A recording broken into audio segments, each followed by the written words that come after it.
Hello mariners, have no fear because McLaren is here. এবার এই কথাটা আমি কেন বলছি, ম্যাকলারেন তো শুধু 15 মিনিট খেলেছে, তাই না? কিন্তু আপনি একটা জিনিস খেয়াল করেছেন যে ওর শুধু 15 মিনিট খেলাতেই আমাদের অ্যাটাকটা কিরকম ঘুরে গেল। আমাদের টিম যেখানে একদম অ্যাটাক করতে পারছিল না, আমাদের অ্যাটাকটা অ্যাকচুয়ালি ওই ম্যাচে খুবই প্যাথেটিক ছিল। ঠিক আছে, ম্যাকলারেনের ডেবিউ ম্যাচে নর্থ ইস্টের সাথে খুবই বাজে অ্যাটাক ছিল, আমাদের অ্যাটাকটা একদমই ঠিকঠাক হয়নি। আমাদের তো দুটো ডিফেন্ডার গোল করেছে, এক হচ্ছে দিব্যেন্দু, অসাধারণ গোল করেছে, অসাধারণ, জাস্ট অসাধারণ। আর এটা হচ্ছে সুভাশিস। তাছাড়া আমাদের কোনো অ্যাটাকার তো গোল পাইনি, আর আমরা তেমন চান্সেসও ক্রিয়েট করতে পারিনি। কিন্তু ম্যাকলারেনের আসার পরেই খেলাটা ঘুরে গেল। এটা কি করে হলো, ওটাই আমি বলবো এবারে। একটা প্লেয়ার যে এত বড় একটা ডিফারেন্স মেকার হতে পারে, একটা প্লেয়ার, একটা মার্কি প্লেয়ার, মানে কি ওই প্লেয়ার যে ডিফারেন্স মেকার হয়, মানে একটা টিমের পুরো খেলা পাল্টে দেয়। ওরাম ডিফারেন্স মেকার মার্কি প্লেয়ার আমি অনেক দিন পর আইএসএলে দেখলাম।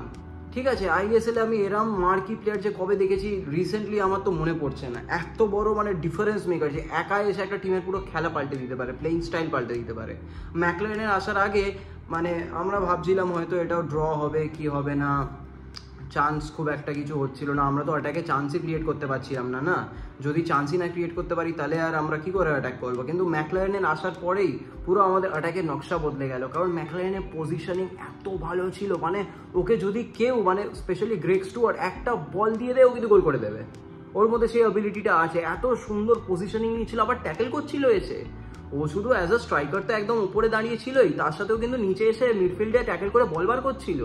আর স্পেশালি ওর পজিশনিংটা এতটাই সুন্দর, মানে কোন ডিফেন্ডারের পেছনে ব্যাক করে গেলে ওই অ্যাঙ্গেলটা ক্রিয়েট করতে পারবো যেখানে আমাকে বল দিলেই আমি সোজা 1-on-1 ক্রিয়েট করে নেব, গোল দেবো, এটা ম্যাকলারেন পারছে। এবার ওটা কেন হলো যে একটা প্লেয়ার আসাতে আমাদের অ্যাটাক কি করে ভালো হয়ে গেল? কারণ ম্যাকলারেন এতটাই ভালো ছিল, ওর পজিশনিং নিয়ে এতটা ভালো ছিল। অপোনেন্ট টিম কি করছিল, নর্থ ইস্টের কোচ বেন আলি ডাবল কভারিং দিচ্ছিল ওকে, ডাবল কি ট্রিপল কভারিং দিচ্ছিল, মানে তিনটে স্টপার, তিনটে প্লেয়ার খালি ম্যাকলারেনকে গার্ড করে আছে যে ম্যাকলারেন যেন বল না পেতে পারে। আর ওই সুযোগে কি হলো, জেসন কামিন্স ফাঁকা হয়ে গেল। আর যেই জেসন কামিন্স ফাঁকা হয়ে গেল, আমাদের ফক্স ইন দ্য বক্স দেখিয়ে দিল যে একবার যদি আমাদের অ্যাটাকটা ঠিকঠাক হয় তাহলে গোল স্কোরিং অ্যাবিলিটি কিরাম আছে জেসন কামিন্সের। আমাদের কিন্তু জেসন কামিন্স তখনই কাজ করবে যখন আমাদের অ্যাটাকিংটা ভালো হবে, আমরা খুব অ্যাটাক করতে পারবো। এটা আমি আপনাকে আগেও বলেছি জেসন কামিন্সের ব্যাপারে। আগের বছর কি হচ্ছিল, আমাদের পেট্রাটস এই কাজটা হচ্ছিল, খালি শট মারছিল, খালি অ্যাটাক করছিল, এই জন্য জেসন কামিন্স গোল পাচ্ছিল। এবছরে তো আনফর্চুনেটলি পেট্রাটস ওরকম খেলতে পারছে না। আমি পেট্রাটসকে নিয়ে খুব একটা ডিটেলসে যাবো না, কারণ ওকে নিয়ে আমি সেপারেট ভিডিও বানিয়েছি, আই বাটনে আছে, আপনি চাইলে দেখতে পারেন। কিন্তু এইবারে ম্যাকলারেন আসাতে জেসন কামিন্সে খুব সুবিধা হলো। আমরা যদি ডাবল স্ট্রাইকার খেলি, আপনি বলুন না, যদি ট্রিপল ছেড়ে দিন, যদি দুটো প্লেয়ারকেও ম্যাকলারেন নেয়, ঠিক আছে, তাহলে তো জেসন কামিন্সের অনেক সুবিধা হয়ে যাবে না। আর যদি জেসন কামিন্সকেও প্লেয়ার নেয় তাহলে আমাদের গ্রেগ স্টুয়ার্ট গোল করে দেবে, আমাদের সমদ গোল করে দেবে, আমাদের লিস্টটাও আছে।